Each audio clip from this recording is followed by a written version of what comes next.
I just want to start off and thank you guys all for jumping on. We really have something special planned here. We have five students from five different Boston-based colleges, as you guys know, and we're excited to get this going. Just for some context, my name is Josh. I'm the CEO and founder of TouredIt, which offers personalized college tours. So our niche is sort of matching prospective college students with current college students of similar interests. So, maybe you're interested in Tufts and you're interested in political science and maybe even Greek life. We might match you with Samantha here, who's going to be on the call. So that sort of thing. And what we found is that families, specifically high school students, get a much clearer viewpoint and a unique glance as to what college would look like for them at their that respective school. And so we've seen a lot of success with that. And now we're partnering with Eric to put on this great webinar to sort of just use all the students here are tour guides on our platform, and so all these students are going to be able to talk to you about their admissions process, what they think of their school now. And obviously, ask as many questions as you have in the chat, and then we should get going. But I think this is going to be pretty special, and we're going to be having one every month. So we're just going to change the type of schools that we're focusing on. All right, thanks so much, Josh. My name is Eric Ginsberg. I'm a master tutor at Solution Prep in New Jersey, where we do important things like college admissions coaching and SAT and ACT prep. We have centers in Wall, Little Silver, East Brunswick, and Toms River, and we've had a lot of really great experience working with TouredIt tour guides for when our students want to go visit a college and their schedule doesn't just happen to fit when the college wants to do tours, or students who want to do the official tour and then get more information from a student who's not being paid by the college to give the college's, official sales pitch. So I was really grateful for the opportunity to moderate today's discussion and work with TouredIt and TouredIt guides to put together questions that we think are, going to be really helpful for prospective college students and their parents to better understand the admissions process, to better understand what it takes to get into these schools, and to better understand real students, real experiences at these schools. And with that, I'll let the students introduce themselves. Oh, you go, Brooke. Okay. Hi, I'm Brooke. I'm a rising junior first baseman on the Brandeis University softball team. I'm from Pittsburgh, PA. I study both biology and neuroscience with a minor in psychology with hopes to go to physician assistant school in the future. Yeah. Hi, I'm Delora Farzan. I'm a rising junior at Boston University.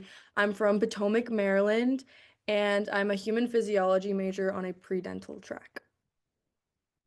Hi, my name's Cassidy, and I just graduated from the Boston College Carroll School of Management with a co-concentration in finance, accounting for finance and consulting, and a minor in philosophy. So I definitely have like a very bird's eye view of BC, and I'm happy to answer any questions.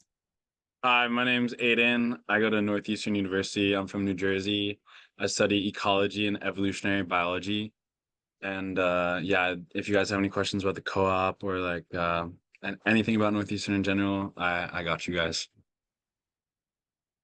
Hi, I'm Samantha. I'm from South Florida. I'm going to be a rising senior at Tufts studying political science and philosophy. Can answer questions about the poli-sci program or Greek life or anything like that. So guys, thank you so much for being here.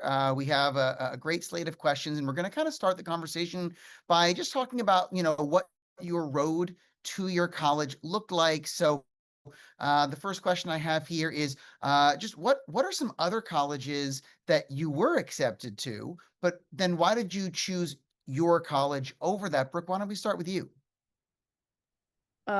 So with athletics, I passed pre-reads at both Brandeis and Bates up in Maine. So I chose Brandeis after doing athletic tours at both schools and applied early decision. So I was accepted into school in November and I was done, which was really nice because, seeing everyone else stress in the spring, sometimes it was nice to already be done and be into school. I chose Brandeis because it's an R1 research facility. It's one of the smallest R1 research facilities, which was helpful for studying bio and neuro. It's also nice that at Brandeis you can easily double major and have multiple minors. So yeah, that's why I chose Brandeis. I can piggy off that. I applied to a pretty small range of schools, but that's just because I had a really like specific outlook on what I wanted my college to look like. And other schools that I got into were like GW and NYU, both also city schools. The reason I picked BU was because of like a lot of the programs that we have, specifically our abroad program. Our pre-dental program is also really good, which is what attracted me. Having a major like I do, it's really hard to go abroad, but BU does a really good job letting their students do that. I got to go to London this past summer, and that was like the greatest experience ever. So I'm super happy with the fact that I went to my college. Yeah. Thanks. So, guys, what steps did you take to be a good candidate for admissions at your college? And I don't know, maybe reflect on how confident or nervous you may have been about your chances. Aiden, why don't we start with you? Yeah, I never thought I was like that unique or anything of like a student. I was definitely a good student and stuff. So like, but not like that good, to be honest. And I wasn't like that motivated to even go to college. So I actually personally took a year off after high school and just worked a lot and traveled a bit, which I think really like made me like a more diverse and interesting person and like helped me a lot. I don't think I would have personally like gotten in if I didn't do that. And then I just applied to Northeastern. I was just like, because I just had a lot of friends like going around Boston. I was like, okay, I might as well like apply here because there's only like the Common App. And then I got in and I was like, oh, okay, I did not expect that. So yeah, that's kind of that was kind of like my thing. Yeah, and just to kind of go off of that, I knew that I wanted a really great business school. I knew I was interested in business and I was very good at math, so I wanted to take very challenging AP classes. I was very interested in Villanova, Boston College, Notre Dame, schools like that. So I knew it was really important to have a lot of service on my resume as well. So my mom forced me to go to mission trips like church camp, and I also taught CCD, things like that, to really make my resume specific for BC. And I think also demonstrated interest really helped me as well. So for instance, at BC, we did there's this thing called Eagle for a Day. So you can like shadow a student for a day. So if you like do that, they don't, again, with that, you kind of have to talk better about the school. So if you do TouredIt, you can get a little bit more of an authentic view, I think, because there are some things that I would tell a TouredIt person that I wouldn't really tell someone like at a BC program, if that makes sense. So yeah, just kind of trying to make sure that your resume aligns with the school is something I did that definitely helped. Thank you.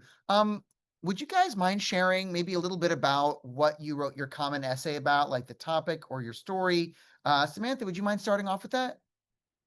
Yeah, so my Common App honestly wasn't so special. It wasn't about like a specific incident in my life or something big that happened. It sort of like talked about communication and the power of just talking to people and telling stories. I talked at that point, I had been studying Mandarin for 8 years. So I was talking about like just the power of language and communication and being able to communicate with people and sort of like the value that meant to me. It didn't start off with some like crazy anecdote about something that happened to me. It just sort of took something that was important to me and then I tried to make it unique, of course. I totally agree. I feel like there's always this idea that you have to have like cured cancer in order to write a Common App essay. I wrote mine about how people can't pronounce my name and how I shortened it. Like my name's Delara. I've gotten possibly every single variation of that under the sun. So much that when I went to high school, I permanently switched my name to Della. Like even my student ID said that. So it was kind of just like me. I like wrote it in a way that I twisted it completely and I made it seem like I was leaving my Persian heritage to be more westernized and like kind of just little like that's such a little thing that not really you would even think is like anything to talk about. But it really like you can turn anything into a great story, a great read, and like you don't even have to be that creative. I'm not a good writer in the slightest, but just having your own personal spin on things and kind of like giving the best view into your life as you can is really what I think they're looking for. I mean, I don't have like a professional opinion on that, but I mean, I still struggle with people not being able to say my name. It's just I've grown up and I've now like learned to deal with it. But I thought that that topic of an essay really just like showed a little view into me. So Anybody else want to cap that off before I move on? I can answer that as well. I just think it's important to like, for mine, well, I wrote two because I did my first round of applications and then took the gap year. And the first one I kind of just wrote about like hobbies I had, which was fine. But the second one, I like decided to like really get more personal and talk about like a family issue that had really affected me and shaped who I was like throughout my entire life. And it was just really personal. Like I wouldn't even say it to like a lot of friends, like even close friends. And I feel like opening up and like really putting like a piece of my heart on that essay was like something that really helped me and like showed my depth as a person to like admissions. Thanks. I'd love to move on to another question about maybe share with the students and parents here, how did you react when you were accepted to the college that you're at now? Like, was it your dream and, jumping up and down? Was it like one more for the pile and then you figured it out later? Like, what was that kind of moment like for you? So I had an interesting, I guess, application to college experience. Like I said, I just graduated this year. So I was a junior when COVID hit. So at that time is really when I would have been touring schools. So I did early decision to Boston College. It was a school I'd seen the most. I felt like I really resonated with the students I saw there. I thought it was a really great like investment for my like future career I wanted to do. And I thought it seemed like a great experience. So yes, I did do early decision. And I still remember getting in on December 3rd, 2020 or 2021. I don't know, but it was definitely December 3rd. And even though I knew I had strong chances, especially with ED, which a lot of people do. So if you want to go to BC, I definitely recommend it. I was like hysterical and just so happy. I think Brooke, I believe, said it earlier, but just doing ED and knowing where you're going, being done and having the decision made for you with the binding like decision of early decision, oh my God, it was just like a weight lifted off my shoulders. So definitely recommend ED if you're able to. on that, I also ED'd to BU, but I was deferred in the winter that I applied. So as much as I wanted to feel that relief that Brooke and Cassidy are talking about, I was dragged through the mud for the rest of the process. And I remember being so dramatic when I got deferred. I was just like, they don't want me. I treated it as a rejection. A deferral is not a rejection. That's what I learned.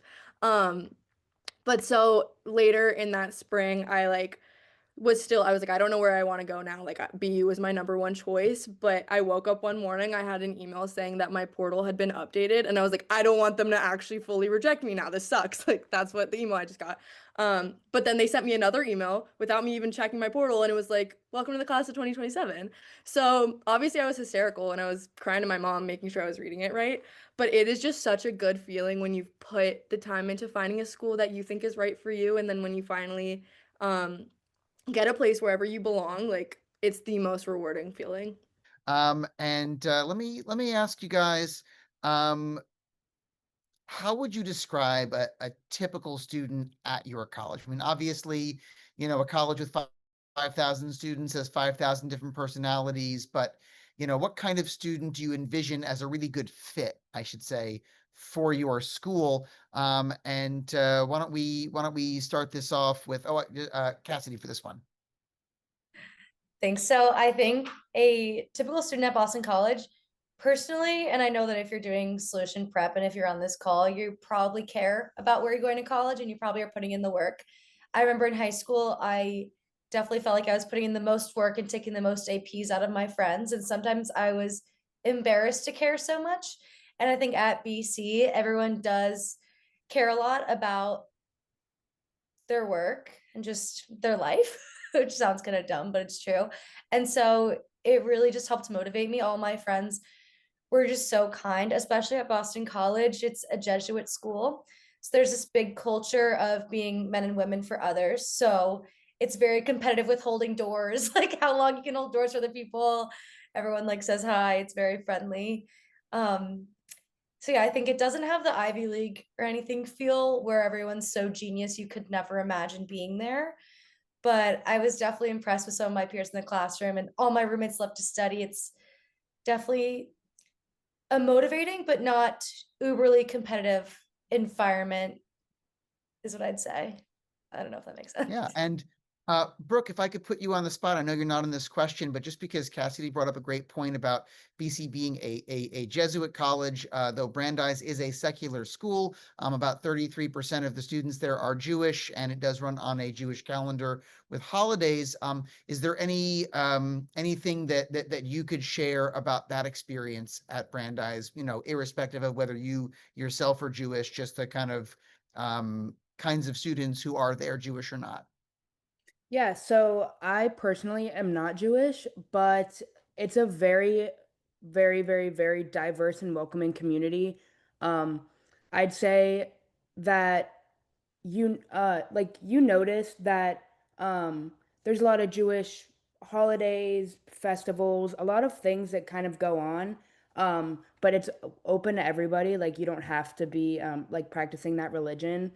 And there's a lot of kosher options with like the dining halls and stuff like that. But yeah, I wouldn't say that you're going to a Jewish school, I guess, is kind of I was a little bit worried about that like I wouldn't totally fit in, but it's so diverse and everyone fits in, I would say. Thanks. I'd love to ask you guys maybe like, because a lot of the conversation we're having so far is about, when we're 12th graders kind of looking at getting into college, but maybe when did you begin to feel comfortable on campus? Like you belong there, like you were that college student as part of your identity, and was it anything to do with like a club or an activity, an event or a person? Delara, why don't we start with you for that? Yeah, so I entered BU through the abroad program that I had mentioned, but it worked in a way where I started my first semester in Boston like the second half of the year, if that makes sense. Like the second part of my freshman year is when I was finally in Boston. And I was so terrified that like I was like, no, nobody's gonna want to be my friend, nobody's gonna like do any of that. But BU is such a large campus that when I got there, I felt that little like mousy presence, but I'm sure that's like a universal freshman experience. Um, I later joined a bunch of clubs. I joined Greek life, which I thought was the move for me. Like I know a lot of people don't get it. I thought it was amazing. It opened me up to so many like amazing women that I go to class with, I study with. Like when I found those women, then I was like, okay, I have a spot on this campus. No more imposter syndrome. Like I'm supposed to be here. And it was like halfway through that first semester in school where I was like, okay, this like I'm a grown up now. It makes sense. Yeah. Aiden, you want to chime in on that? Yeah. So Northeastern, we have a few entryways into admission. One of them is the NUN program, which starts you abroad in like one of a bunch of different locations that you can choose from. I personally was in NUN Ireland, but there's also like Greece, Portugal, I don't know, a whole bunch of other ones, Spain, France, and then there's also like some other things like Global Scholar, but I don't have to get into it. I personally was just in NUN, and so that starts you with like 200 kids from your grade, and you'll all kind of like live together in the same quad in Ireland. So personally, when I came back to Boston, I already had like 200 people that I default could see like around every day, and that really made me feel like a part of the community. And then there were always like club fairs and stuff that you can go to. And I joined like the entrepreneurship club, and then I would see them all over, and I always had a spot for myself to go.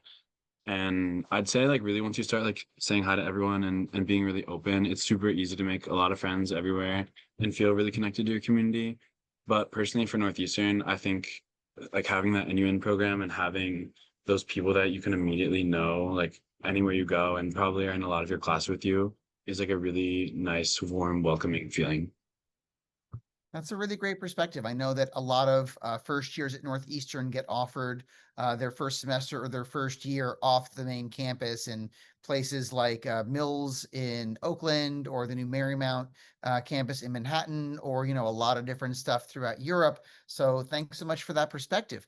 Let me shift over to talking about your experience with professors, TAs, advisors, mentors, people who are there to help you. What has your experience been with them?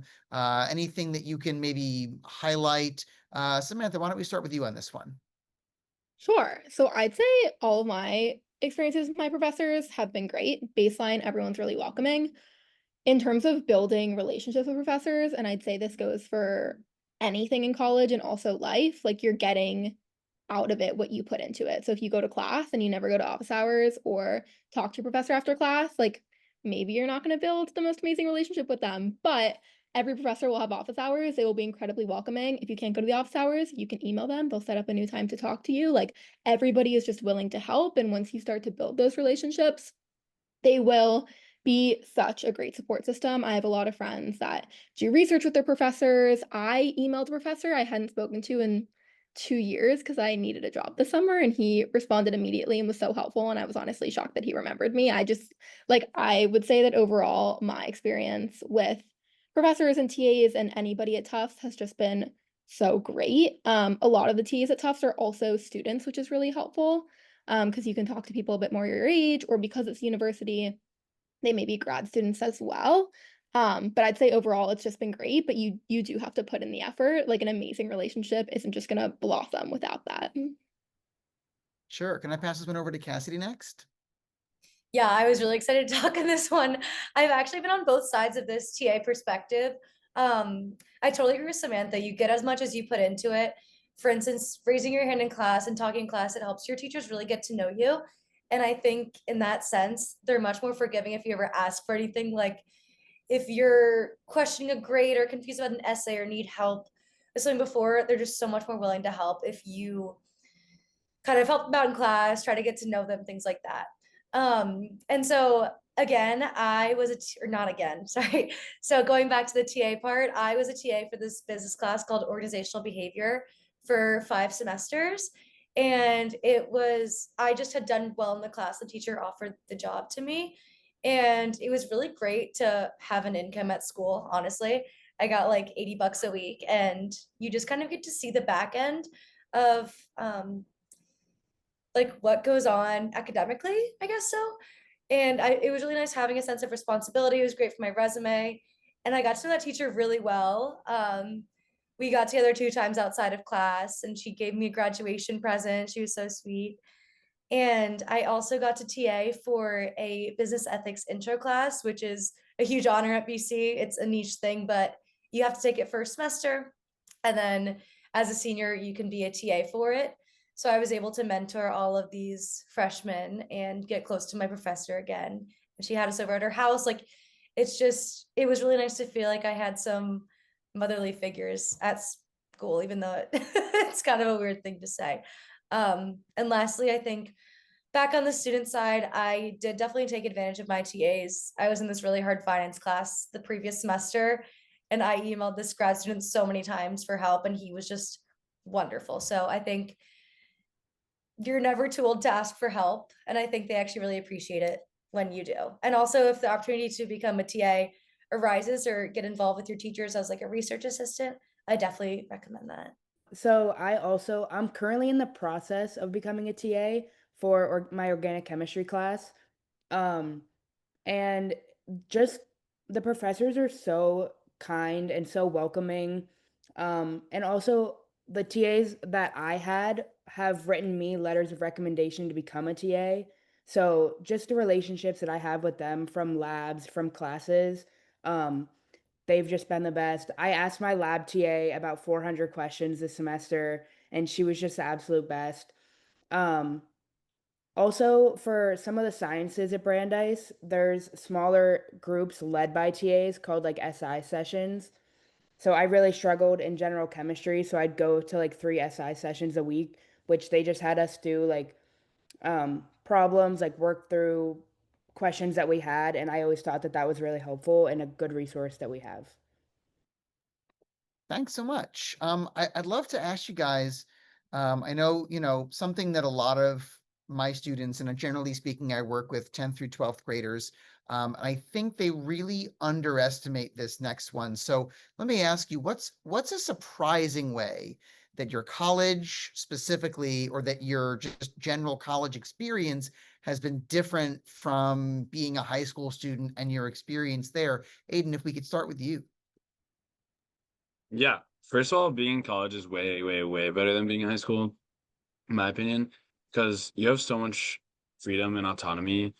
Like they've been saying, you decide what your life is going to be. You can like stay in your room all day and play video games, or you can get involved with like 3 different labs at once, have a job and be in classes. I mean, and you can like just pursue your passion so openly. And people, it's an environment, in my opinion, where people who are more passionate are actually perceived as like cool, because I'm a total like ecology nerd and think all this like primitive survival and all this stuff is cool. But at my high school, no one would think that's cool. But like in college, I'm just definitely more, you can find your community and just be accepted for who you are and really be able to pursue your passions so openly. Like right now, well, I don't know. That's just, I was gonna go into some like research that I'm doing, but it's kind of irrelevant right now. But it just excites me, is the whole point. And like it's just research in a lab, but it's like exciting. And it's like you can choose to do it, and you can like be so passionate about it and actually do what you want to do, you know. So it's pretty cool. Yeah, and Cassidy, you had some thoughts on that too? Yeah, I totally agree with what Aiden says. You really get out of college what you put into it. And I think that something that really, I mean, I think this applies to every college, where although at some schools like BC, you have a liberal arts requirement to take like science and stuff like that before you do your major. Everything else, you get to pick your major, you get to pick your classes, whereas in high school, you kind of have to take everything. So I just found myself a lot more passionate about my classes because I'm picking the course load. It just is so much more interesting. Again, college is like optional, like you're choosing to do it and you're working for it, for a return in the future and an experience. So again, like it's all you put into it. And just something that's a little bit more BC specific. I think something I found at BC was a great sense of, I don't know how to word this, but they really worked in ethics to all of the education, not necessarily like Christian ethics or anything like that.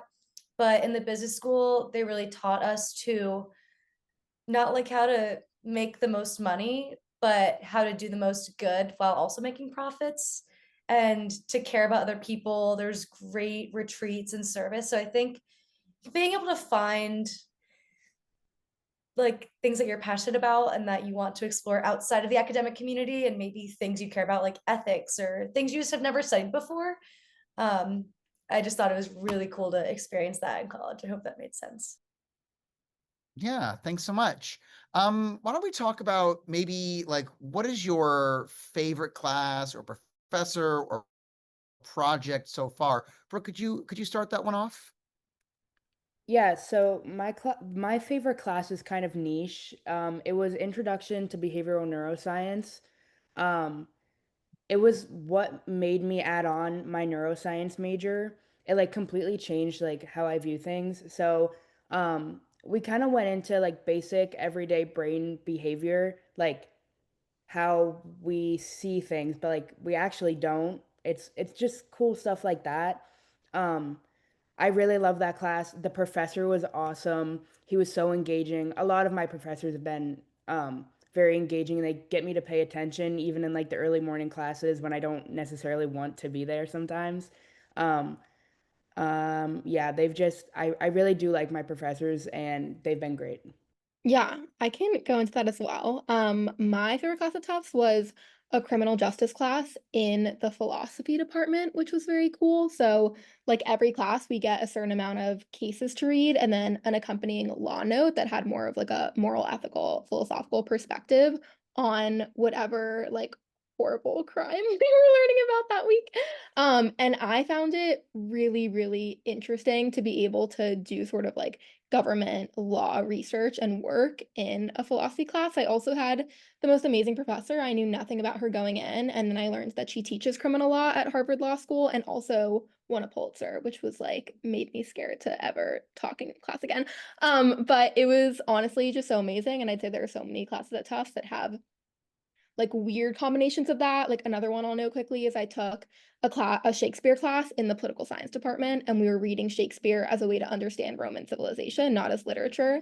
That was really cool. So there's just a lot of like classes in different departments that give you unique views on things. Thank you. And Delara, I know we were talking a little earlier. You maybe had some thoughts on the flip side of that. What's been your toughest class or your toughest professor or project so far? Okay, so my hardest class was cellular biology. It wasn't, I mean, I guess it was also the material. It was a science class like unlike anything else I had ever taken. Like I had taken general biology 1 and 2. I had done AP bio, AP chem in high school. Like it just kind of it shook me a little bit because I had never been in a science class that rigorous. And I thought that was like a universal thing until I realized that it was my professor who was just like not invested in the class. Like he had his research grant, he had all that funding, and he was just kind of in there to teach us one thing and then leave and not answer your emails and not respond to your questions. Like that was definitely a situational thing. It was also during a weird time at BU where there was a TA strike and none of the TAs would come to discussion or answer emails. So a lot of times like your hardest class isn't going to be it's like very circumstantial. Like I nothing could have prepared me for that. Even like a rate my professor review, like it was just such a weird time at BU. But that class took so much out of me because of all the circumstances and then also crazy. Because even like in high school, I would have like I was so good in sciences that I didn't even question it. But college level courses like that are it's the most humbling thing ever when you get in a situation like that. It's a really good perspective. Thanks so much for sharing it. Maybe we could talk a little bit about, because you guys have the inside track. You've, been at your schools for, 1 to 4 years at this point. What would you guys say is like a quirk or a trick or some hack about your school that you would tell every incoming first year, or maybe that you wish you knew when you were coming in? Cassidy, can I pass that one to you first? Yeah, sure. I think that this honestly applies to every school. I I don't know, I was kind of shy freshman year, and I think I was scared to branch out of my friend group that was established like over Facebook.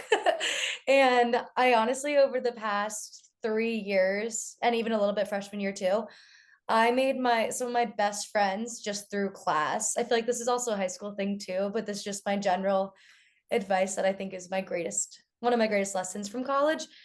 Literally, like making your class friends and then kind of making that jump from being all professional in class to getting coffee and then hang out outside of class and things like that.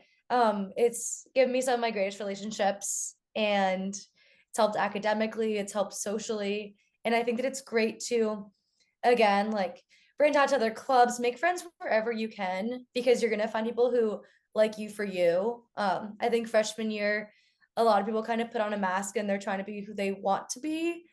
And eventually I was able to find my friends and just authentically be myself. And again, if you can be like that with your class friends more so who have similar interests to you, I just recommend being outgoing and trying to make connections wherever you can and not force them where they're not meant to be.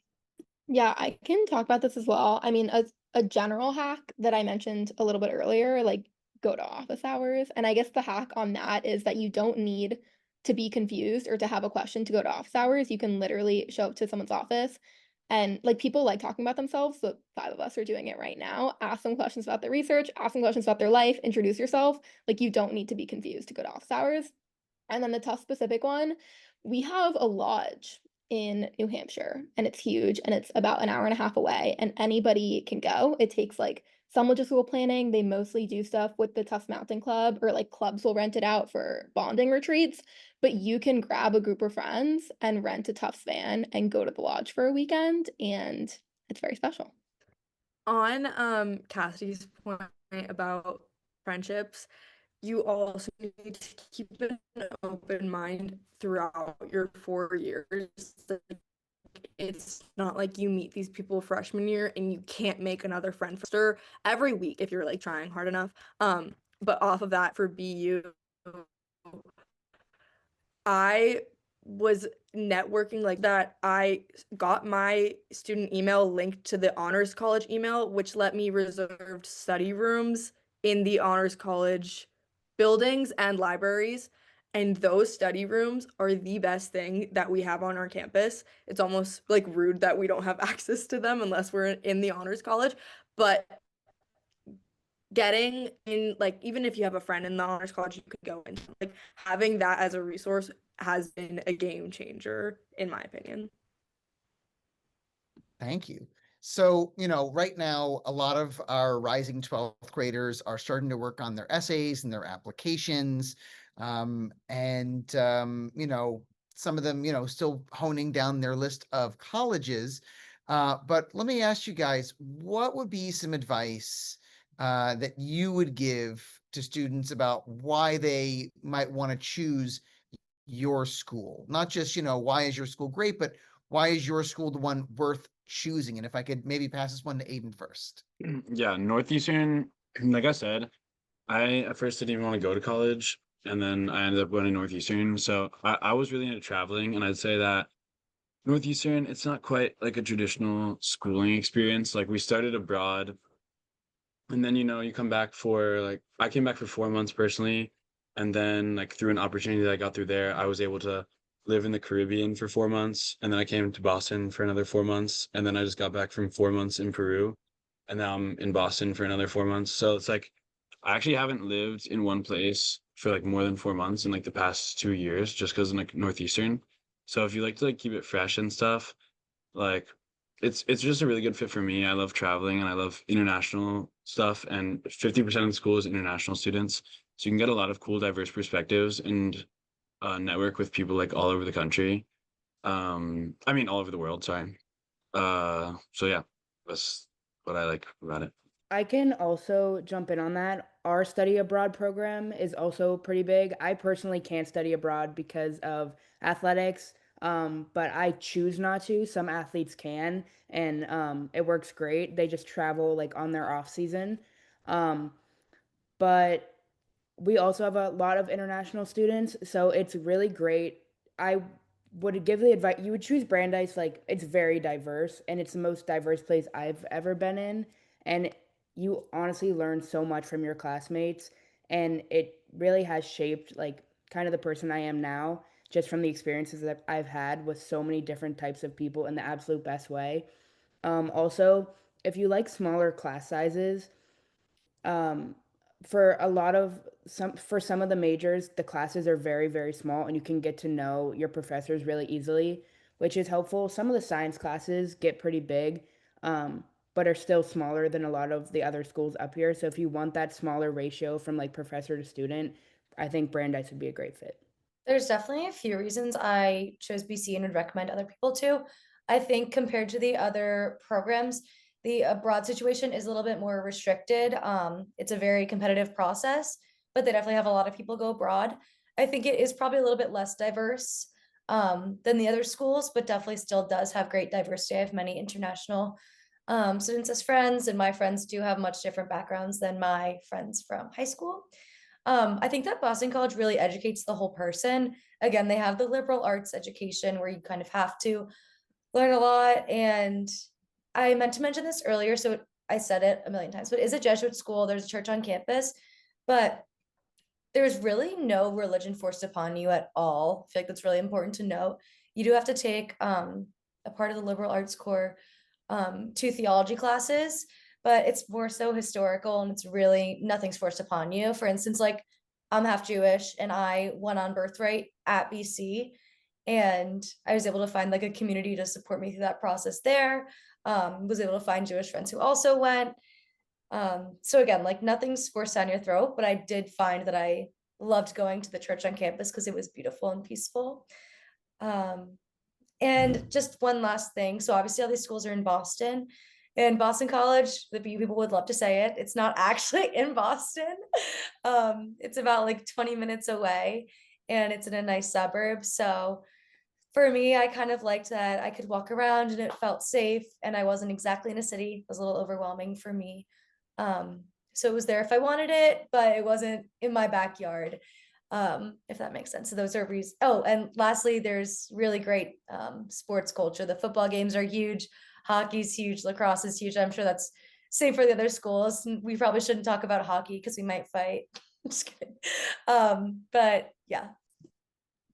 It's a really good point. And actually, if I could take a minute to bring people's attention to the fact that on all of our student screens, we have these little stats on the right about the student, so you kind of know who you're talking to. So it's not just a bunch of voices, but also on the left, you can see some stats about the school and Boston College. You can see here is, as Cassidy said, not in the city. It's in a place called Chestnut Hill, which is a suburb with, there's one T stop on the far end of campus that you can get into the city very, very easily. Same story with Tufts, whereas at BU, there's like 3 T stops that just run along the school. It's a lot more, in the city proper. And Northeastern, I mean, like the second you step foot off campus, you're like in a neighborhood of a city.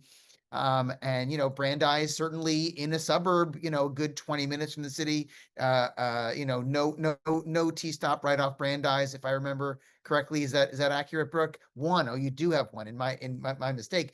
You'll also see we put up on the screen how many undergraduate students there are, which for some schools that really specialize in undergraduate studies, that's going to be the majority of students. But other schools like BU has just about as many graduate students as undergraduate students, so you may see like double that population of people, even though they're not undergraduate students. We put up here student to faculty ratio, like Brooke was saying a moment ago about smaller class sizes. You'll see that Brandeis at their 9-to-1 student to faculty ratio is among the lowest ratios here on the screen. We put the 4-year graduation rate.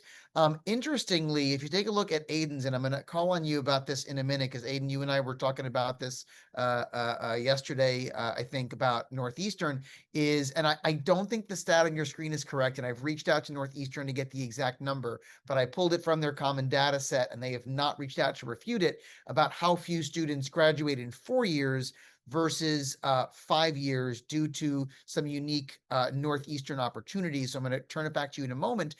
We have the acceptance rates here on the screen, and never confuse a low acceptance rate for it necessarily being a great school, or a high acceptance rate for it necessarily, not being a great school. Some schools have a higher acceptance rate because they have a self-selecting pool of students who are interested in their college, or because they've, made like a lot of work for students to put in for them to even get an application in. So really just the students passionate wind up applying, whereas a low acceptance rate can mean they made it free this year, can mean they got rid of essays, can mean they won the big hockey championship this year, or football or basketball, and then you're just going to see lower acceptance rates. Yield is the percent of accepted students who choose to go there. And for a traditional college, you're looking at about 15 to 20%. Just about all the colleges represented here tonight have higher yields than that. So they're very competitive. They're very in demand. Students who are accepted there are very excited about that and very excited to go there compared to that national 15 to 20% average that I see on typical colleges. And then we also put some sports here. But if I could, and we'll see there's a lot of D1 here, and also a lot of D3 here. And D3, you're less likely to see on TV, even though, Josh, maybe you can tell us a little bit, sorry to put you on the spot, about getting to play in March Madness this year, which is very exciting, especially as a D3 school. But if I could turn back to Aiden for a minute. Aiden, can you tell us about why, and again, that 4-year may be incorrect, but their common data set said so, so I put it in there, but can you tell us why so many more students at Northeastern graduate in 5 years instead of 4? Yes, I can. So basically, big thing about Northeastern that a lot of people like is like the co-op program, which is basically you do like 6 months of classes and then 6-month internship. And some people do like 1 to 3 of those. It's not even technically required that you even do one, but you just have to fill an experiential learning requirement. But a lot of people, for their respective majors, it is very helpful to them. So I just did my first co-op. Like I already said, it was in Peru at a national park, and it was pretty cool. I don't know if I'd need to do another one. So right now, I'm like, if I don't do another one, then I could graduate in like 3.5 years, actually. But a lot of people do 2 or 3, and then they graduate in 5 years, depending on how it is. And you can also do summer class. Like, you don't even have to have any summers. Like right now, I'm in classes all summer. I'm just home for like a few days, like 4 days in New Jersey right now. and then I'm going back to do my second summer semester. So it's really like you can take it at your own pace. And if you want to do like more than one co-op and graduate with like more experience, you can. But in my opinion, you can just apply after you graduate with like a degree, and then you can probably get like better jobs. But Northeastern can also help you make some connections, or you can get hired at a lab at the school. So yeah, that's kind of that. And just take an extra moment. Can you explain the difference between a co-op, which is so popular at Northeastern, and maybe Mm. the more traditional internship? Yeah. So a co-op is basically just like 6 months, and to be honest, I'm not gonna like go say it's like so like amazing and stuff. Just like for me personally, to me, I can get involved in like other research and stuff. And that has really been helpful to my career. But basically, internships are usually shorter, like 2 to 4 months. But the whole idea with the co-op is that I actually know people that do like 8 month co-ops, and the whole point is that you can like be on the team for longer. And of course, like with the internships, you can get return offers, but the point is basically to get a return offer. And also, there's like a website. I don't know if the other schools have this, but there's like a website that can like get you connected with like a bunch of different people and a bunch of different organizations that Northeastern is like affiliated with, and they like send a lot of students towards. Yeah, and for people here maybe not as familiar with the term, can you tell them what a return offer is? Oh yeah, a return offer is basically just like when you were working at the place and then they liked you, so they like hire you back full time after like your designated like 4 month period or whatever. And if I could just Great. say like another quick thing, Northeastern, it is like a good school and stuff, but they do definitely like it's not like even like when they send people abroad and stuff, that's what counts. That doesn't count towards like their acceptance rate and stuff. Only their acceptance rate is like the people they let into the Boston campus. So like in their acceptance rate, I wouldn't even be considered as like accepted into the school. So I think that's like a pretty, and they basically do that to like get like to like appear, because they can like send people abroad and stuff, but then they can like seem like their acceptance rate is lower and it like helps their image. So I would just say like it's not like I'm just coming out and saying that like it's not necessarily like the most honest thing that like my school does, but like everyone at the school kind of knows it, and I think it's like important that people know that like it is a good school, but like you shouldn't be like turned away by that.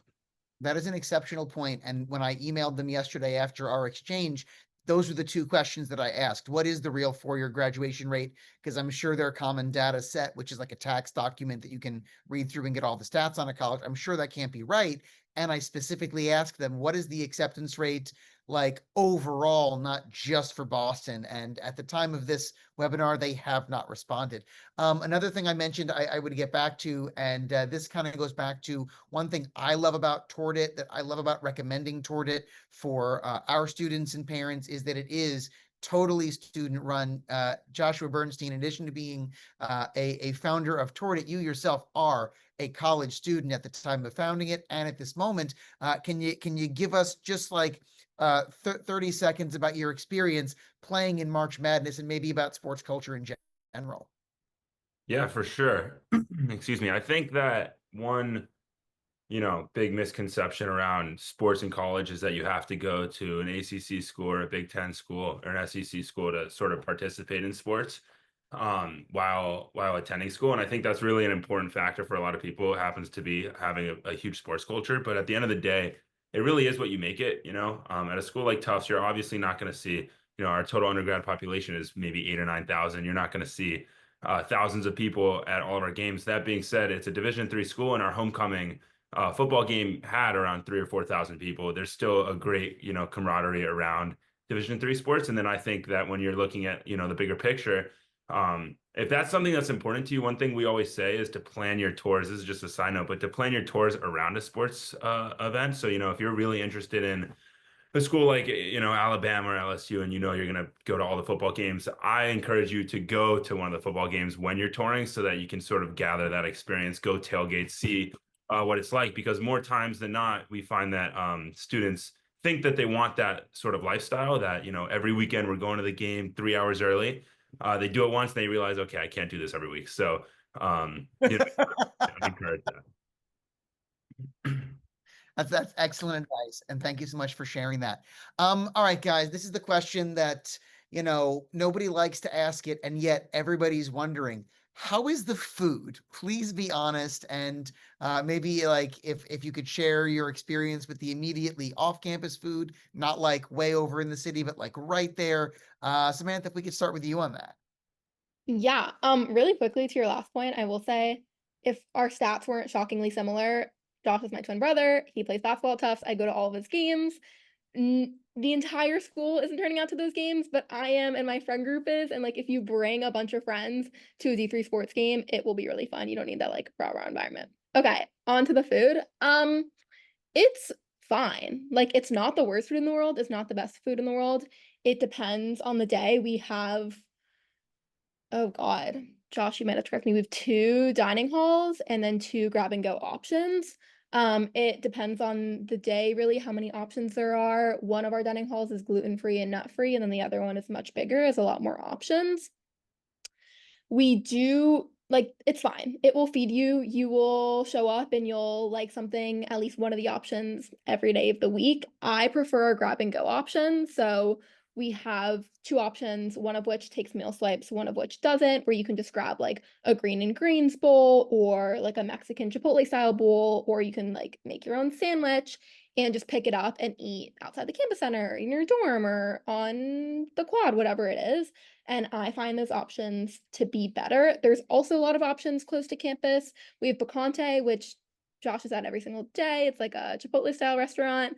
2 cafes like called Tasty and Tamper that are literally right off of campus. You'll see people studying there, grabbing coffee all the time. And then we're about a 15-minute walk into Davis Square, which is our like college town that has a ton more food options. Brooke, what do you think about this? How's the food? Ours at is Branda? actually ours is very similar. I'd say it is fine. Like some days I will eat French fries and noodles because I'm not a big fan of some of the options that they have. But some days they have good food that like I enjoy.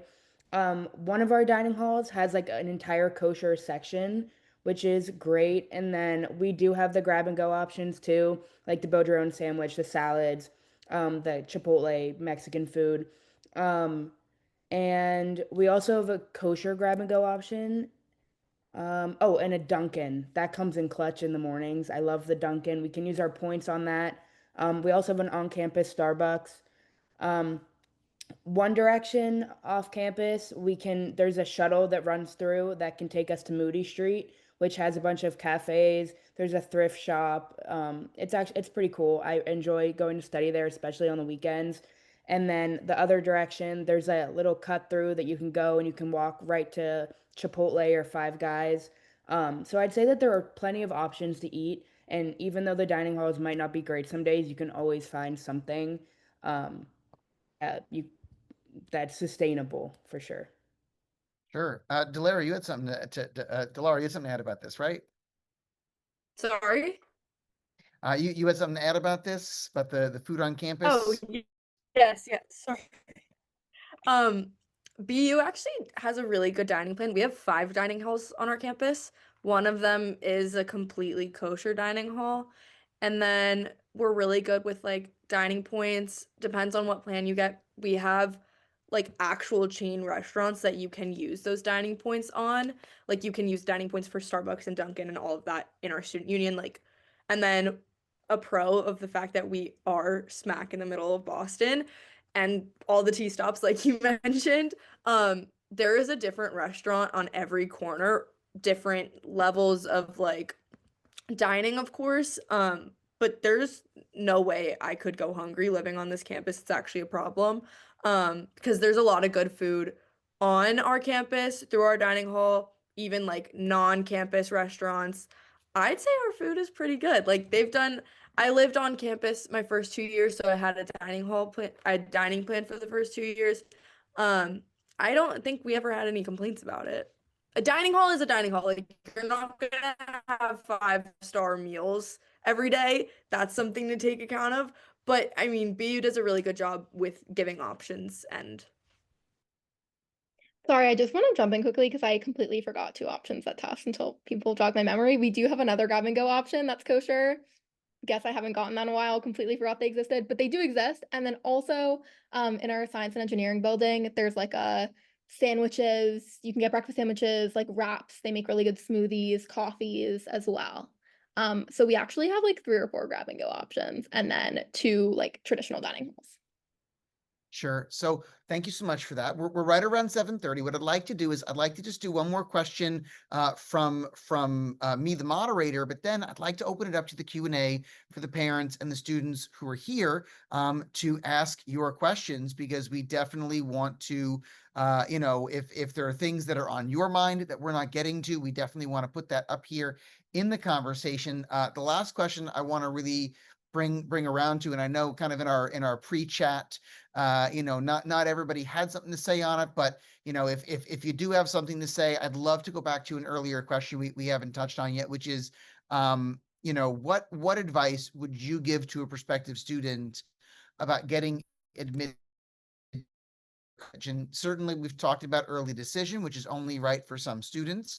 And we've talked about a really diverse range of ways that you guys have gotten to your college, whether it was through early decision, and then a wait list, deferring for a year, go through athletic recruitment. So I'm so glad to have that diversity of paths. But, if you, let's say, had a 12th grade sibling and they wanted to, follow you to your college, what would you tell them is important for them to do to have the best chance of admission, knowing for sure you don't work for admission, you don't speak for admission, but what do you feel like is the right move for them? Anybody? I can take this one. Again, like I can't speak on this professionally. I have no idea what goes on in that room. I just know that when I applied, my college advisor and kind of the overall sense I got from BU is they really stress GPA. Like having a high GPA really mattered to them. I think the average GPA at the time I applied was like maybe a 3.7 or higher. I took a lot of like AP classes. I did dual enrollment in high school as well, so I had like that to boost my GPA, and then dual enrollment, I came to college with credits, like college credits already. So that was another thing to build my resume. I think just the big thing is that if you don't have the GPA that your college is aiming for, you should try and balance it out with activities, hobbies, clubs, like stuff to kind of balance it out if your GPA isn't there, or like one heck of an admissions essay. Like there's not one answer that I can give. It's kind of like a collective. But if you have like 2 out of the 3 things, you're a strong candidate. It's not like, oh, you have a bad GPA, you're off the list, or oh, you can't write off the list. It really is just like showing that you're a well-rounded student, I would say. I would Thank definitely you. And echo everything Delara just said. I think another thing about choosing your college, I know it's early as a 12th grader, but if you have any type of idea about what you may want to study or what type of school you might want to be in, for instance, a business school, if you want to go to med school eventually, if you want to go to law school, nursing school, anything like that, I think looking at that specific school at the colleges you're interested in is a great idea. That was one of the biggest things that drew me to Boston College and kind of drew me away from other schools I wasn't so interested in. I think when you're applying, making sure you would apply to the school if you know what you want to do. And again, like really researching what's like for me, obviously, I said it a million times, I want to do business. Loved UCLA. I got in, they didn't have a business school. So it's like a big decision for me. I kind of wanted to have that specialization.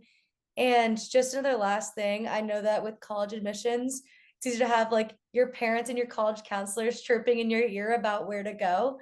This is your life, and you need to go somewhere where you're going to be happy. Again, like the acceptance rate, like Aiden said, it can kind of be some BS sometimes. I think sometimes schools have great connections, even if they don't have the best acceptance rates or averages, things like that. So find a school that you think will prepare you for the person you want to be and maybe things you want to study, things like that. Anybody else want to chime in on that one before you kick it over to the Q&A? I'll just add really quickly, I really don't think you can go wrong. I think once you find your friends, I think you can thrive at really any school. Like I didn't want to go to Tufts my first year. I wanted to transfer out of Tufts. I stuck it through, and now it's my favorite place in the world, and I'm so glad that I chose it. In terms of like setting yourself up, like I don't honestly, I got in off the wait list. I sort of like begged them a lot. I don't really know what ultimately made them let me in. But I think just like stay true to yourself. Like these college admissions people read a million applications, and honestly, like I think they can sort of tell who's like fluffing up whatever it is and that they're not actually passionate about it just to get into school. Like you don't need to be an incredibly well-rounded student. You may have something that really interests you and you can focus on that. But genuinely, I don't think you can go wrong wherever you end up. And some of my best friends are transfers. So if you hate it, you can leave. You know, that's a really great point. And something I always advise students is, you know, find a college who is looking for students like you and who likes you for you, instead of trying to make them think you're someone you're not, and then they accept you having not wanted someone like the you who you really are. I'd much rather see students wind up happy than wind up, you know, giving their parents a bumper sticker they can brag about at the club. So with that, I'd love to turn it over to the Q&A. We do have, you'll see in the chat, you guys do have to create a little chat. You have to click the little a pencil button to make the chat happen. You have to pick the Q&A moderator. It's a whole pain in the butt. They've updated and improved Zoom recently, and it's much more complicated now. But you guys can put in the Q&A any questions that maybe you wanted to follow up on, anything we've talked about, or anything that we haven't talked about that you'd really like to know more about. And then our Q&A moderator is going to send those questions over to us. And we will, you know, take your questions. I guess let me ask you guys, for those of you who are hanging out with us this evening, is this conversation valuable? Are you learning helpful things that maybe is different than just getting the college's perspective when you go for a visit or sit in on some sort of webinar where it's all college reps bragging about their schools? You know, are you learning things that you feel are valuable that maybe will inform ways you look at colleges, questions you ask on college visits of your tour guides, or anything like that? I'd love to get your take on that. And right now I am just kind of killing time while making sure we have no dead air while I'm waiting for questions to come in through the chat from our Q&A moderator, who will do his best to distill things down for us. I will say, you know, as a college admissions coach, I have visited hundreds of colleges, including 30 just in the last 2 weeks. I got back on Friday. Of the schools represented here, I was at Tufts, I was at Brandeis, I was at BU a couple weeks ago. I've been to Northeastern, I've been to BC on a past trip. But I think that there's the best way to learn about a college is to go there and to walk around and to see the space. And I think that there are a lot of, you know, virtual options if you can't physically get there. I think there are, you know, a lot of opportunities for counselors to come to your school. But, you know, it's always like a little shocking to me when I have students in like April of senior year and they have their acceptances and they don't know where to decide because they haven't seen any of the schools. And it's like, well, why did you apply there? Well, they had good stats. I mean, you know, Mark Twain said there are lies, there are damn lies, and then there are statistics. And as a couple of our panelists have mentioned tonight, colleges know how to make those numbers dance. So we have a question here that came into the chat. It says, how many schools did you guys tour when you were looking at colleges? And after you narrowed down the list of schools you were interested in, what's your recommendation on attending the maximum number of schools to visit? Like, what do you think about that? Open to anybody. I can take this one.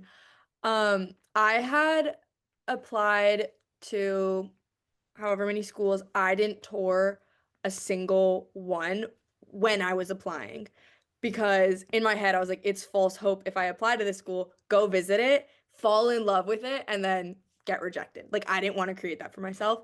So I set it up in a way that, like, once I was accepted, then I went to tour the school and then tried to picture myself in that setting, like having known that like if I love it, I have the opportunity to go here. And I thought that that worked better than like having my parents fly me all around the country wherever I wanted to go that weekend. Like I just think it was more realistic and like feasible for me to do it that way.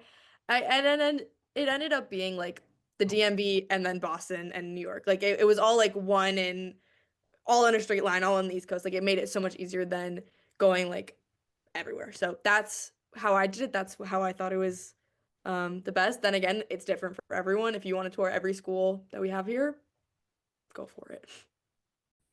Yeah, I can add on. I think if you're applying only regular decision, I'd say go to as many as convenient and realistic for you. I ED'd, not to Tufts. So I toured the 3 schools I was considering applying early to. Like, actually don't apply early to a school you didn't tour. I think that's a horrible mistake. If you're applying early, I think you should do what you can to tour the schools. So I toured 3 schools. I decided I want to ED to 1.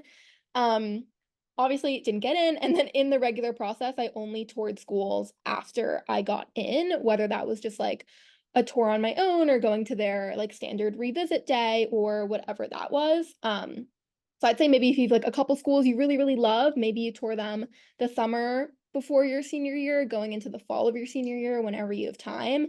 And then obviously you can tour the schools that you got into in the spring. I applied to like about 15 schools. I don't necessarily see the positives in in touring schools you don't know that you're going to apply to unless you're really narrowing your list pretty small. So that's what I have to say. I had a slightly different experience. My sister's 1 year older, so she was touring some schools when I was a freshman and sophomore, so it wasn't necessarily schools that I wanted to go to. So again, like that's why my experience was a little bit different. But I did find that touring schools before knowing if I wanted to apply was helpful for me to narrow down what I liked and what I didn't like. For instance, as it says up here, I'm from New Jersey, and we looked at some schools in Virginia, and it just felt very different culturally. I also played travel sports, so I would go to sports camps and do travel things and kind of try to visit schools as much as I could when doing those things. Um, I also think that when going on campus and doing these tours, if possible, again, I would try to see if I could imagine myself with the students and if I could, I guess, like resonate or relate to them at all. That was really helpful for me. Again, seeing how big the campus is was helpful for me as well. We happened to be in California once and we looked at UCLA and I was like, I like it, but it's just kind of too big for me. Um, and just a quick note, BC was one of the first schools I visited, and I didn't know. A lot of people say like, "Oh, you get on campus and you know it's your school." I didn't have that feeling, but I would visit. We visited UVA, and I was like, "Oh, it's like BC, but in the South or southern, kind of southern, whatever." And then when we visited UCLA, I'm like, "Oh, it's like BC, but in California." And everything just kind of I kept comparing it, and I was like, "This checks all the boxes. I love this school." Um, so again, getting a feel for what you like if you have the opportunity, I think is also a good chance. Again, if it's convenient, makes sense for you. For me, a lot of like for the softball recruiting process, a lot of it kind of boils down to going to camps at different schools to like get yourself seen, yada yada. But what was really nice for me is just going to all these different schools and knowing about what you don't like is just as important about knowing what you do like. Um, so it helped me narrow down a lot of things. Like I didn't like the big school. That just wasn't for me. I didn't like being directly in a city, but I still wanted the city atmosphere. So that's why it's nice being like 20, 30 minutes outside of Boston. Um, but I think it kind of boils like knowing what you do like is important, but also knowing what you don't makes the decision so much easier because then you have both perspectives and you can kind of meet in the middle and find the perfect school for you. These are all really great points. If I could just add 2 things to it. One, visiting a college can be exceptionally helpful if they're asking a why this college essay, because then you have more specific things to write about, or if they're asking a why this major essay, which you can dovetail at the end into, and why this college is the best place for me to pursue this major. And then the other piece I wanted to tack on is that some colleges use demonstrated interest as one of the criteria they use in deciding who to accept. And so having been on campus can, for some schools, increase your chance of admission. You can find that in section C7, jot it down, C7 of a common data set, whether or not and how much they consider students demonstrated interest. So certainly going on official visits can help with that. And, you know, my experience going on TouredIt tours with TouredIt guides, sometimes I'll do that when I'm already doing the college visit. I'll also want to get a student perspective. I'll do both. Or, you know, sometimes if I'm just, my schedule doesn't fit the school schedule and I'm meeting up with a TouredIt guide, there may still be in the admissions office, like a card you can fill out and drop in the box, or a QR code you could hit to fill out to still let them know that you were there. And so just having physically been on campus can, in some cases, increase your chance of admission. I actually have Looks like on what you please said. Because colleges do take note of that. They take note of everything that you're doing. So since when I was deferred, I sent the BU admissions an email of like I forget the word, but it's like that I'm still interested in that. Yes, I ED'd. Yes, I was deferred. I would still choose BU over anything. Like what it something interest. I'm blanking on the word, but I hope that makes sense what I'm saying. Letter continued interest. Yep. Yes. I had continued interest. Yes. So like sending that BU, just they didn't respond. They just sent me an email being like, okay, added to your file. And so then they took that in account when they went over my application. So I definitely recommend doing that. Thank you so much. I'll just wrap it up before we say our goodbyes with one more question. If you guys wouldn't mind telling us a bit about, you know, what are your goals after graduation, and how well do you feel like your college is preparing you for those next steps? Cassidy, you want to take this one first? Yeah, so I actually moved into my New York City apartment today, which is where I am. And I start my job. I got a return offer. So I'll be working in finance in late July. And I think especially in the business school and just with everything, BC has an insane alumni network. That was a big thing that drove me to want to go to BC. Even just like in my town of New Jersey, if I see someone from BC, I'm like, oh my God, like, I don't know, it's just a very strong school spirit thing. I do feel very prepared with my business school background. I feel like I had a little bit of a leg up with my other fellow interns. And obviously some people don't have jobs coming out of BC still. It can be tough if you're not in the business school, and even if you are, but they do have very strong connections, and I think they do a great job at getting you prepared for real life. Even another side note, I took 2 classes the past semester, one called The Science of Thriving at Work and another called Living Intentionally Through Work. So BC really wants you to be able to thrive once you're outside of the classroom and be able to adjust to your professional life. So yeah. I'm obviously a pre-dental student, so dental school is my final goal after undergrad. BU has a really great dental school, which is the main reason I wanted to go here so badly for undergrad. It kind of gives me like not a direct admission, but definitely like a better resume to send to them. I met through my sorority, actually. I met a lot of other pre-dental students, and from that I learned how to get my dental assistant license, which is what I do now. I work at a practice here in DC and then also in Boston, so I kind of like rotate back and forth. And I wouldn't have found that out if it wasn't for my sorority and those girls. So I'm gonna accredit that to BU that they presented them to me. So that's just me. Yeah, I'll just add on really quickly. I would also say sort of like the alumni network at Tufts and people that want to support you is really strong. I'm currently working in DC at a pretty big firm, and I randomly got an email from someone in the New York office saying like, "Hey, saw you went to Tufts, saw you were in the same frat as me, like let's connect." And he was like the sweetest conversation ever, and I like sort of never expected that, and to be reached out to in a position like that was super cool as well. Tufts has just like a lot of opportunities to get work experience or research experience when you're an undergrad. And they also have specific programs. I can only speak to the civic studies one that matches you with jobs. So our civic college is called Tisch. We have a Tisch Summer Scholars Program where you're basically guaranteed a summer internship if you go through Tisch. And they will match you with someone. I think they're trying to be more local in the past couple of years. So like match you with a local Boston or Massachusetts organization to work for the summer. And there are similar programs, I believe, across disciplines that will like help you get work experience while you're still an undergrad, to just like help prepare you better for graduation. All right. Well, if nobody else has anything else to tack on to that or other questions, I'm going to thank our panelists from all these Boston area schools. I am going to thank parents and students for logging on tonight and hanging out with us. We are recording, and so we will get a video out about this. Give us a few days.